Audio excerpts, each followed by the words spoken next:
Hiti FM a eu le plaisir d'interviewer Laetitia LIAUT, chef du service de l'artisanat, et Hiro OUWEN, parrain du Salon des Jeunes Artisans Créateurs en français et en REO TAHITI.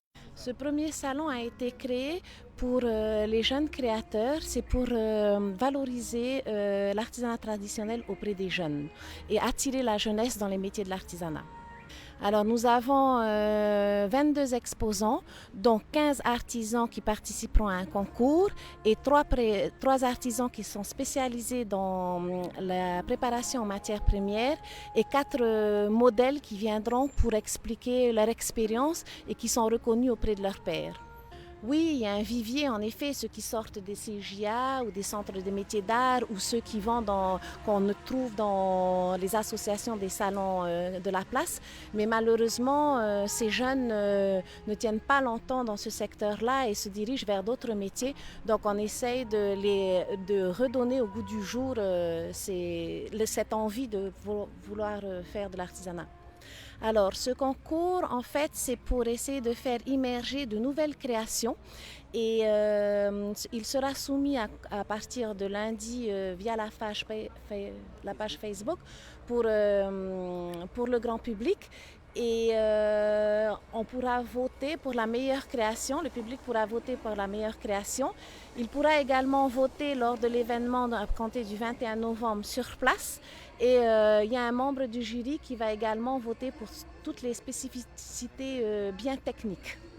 Alors, en effet, l'enjeu est très important et d'ailleurs, les jeunes créateurs ont fait preuve de beaucoup d'imagination parce qu'en fait, le prix, c'est un billet d'avion aller-retour Pape-été-Japon et une exposition où Tahiti Festa est un événement qui se passe au Japon et on leur offre un stand pour participer à cet événement.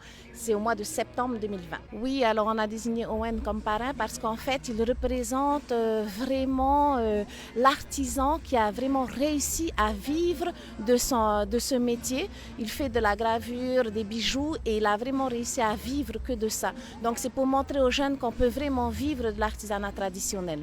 E wa maiti mai wo protaua e parrain pro pe na tu trio frani parrain no te e fanhora no te upora e firuri nei e te fatera hau no te whenua e te i te pu i parima i tatatoa na rato i fatamai te tapura ohipa e wa maiti rato we ormapa patino api tino me te mea whanhora, maiti mai ngowhia api, ti roto o rato te e parima i.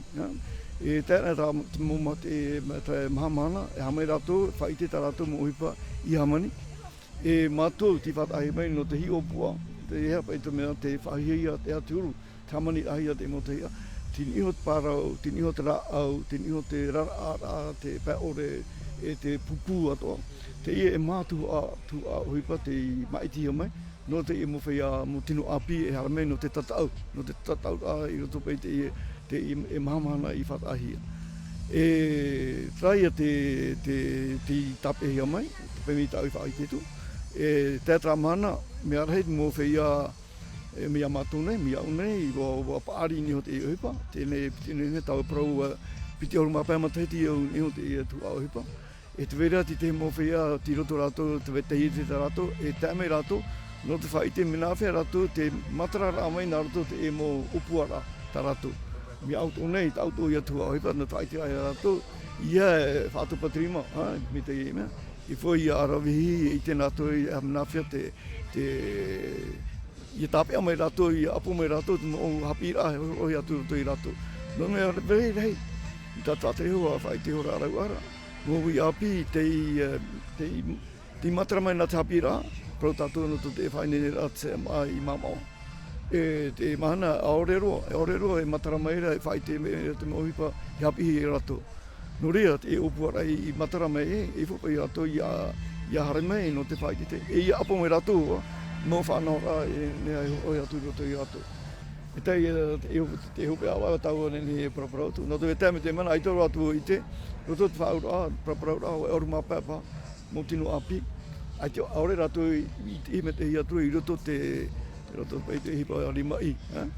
Nei roto I tamahana matou hiro tue tawai te whahehi aro ai I te rato.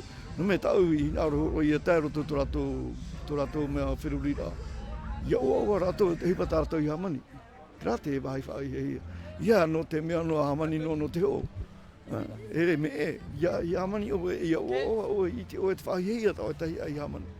Tenia te tunga matamua ia o ta me tau tau nori o whari te nira, whara mea wau, not me tino wau, I te hia wau, I he tau e prau, roto pauro, roto hipa rima I.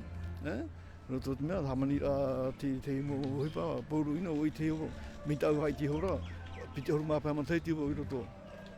Te hipa, ai te o ano nei awo, te aro mai te mana, mo hipa tau I hamani, ai tō ratu whiura, te anana te rato o pati te pai te rā e tupu mai te hoa to tino. Te hara nā tōra titino tu pārira, I tō horu mā pāmatai te me ere me ere. Tēne, I o te tūtō ai te hara, mea tueno o hara tra whiru, āri roto te po.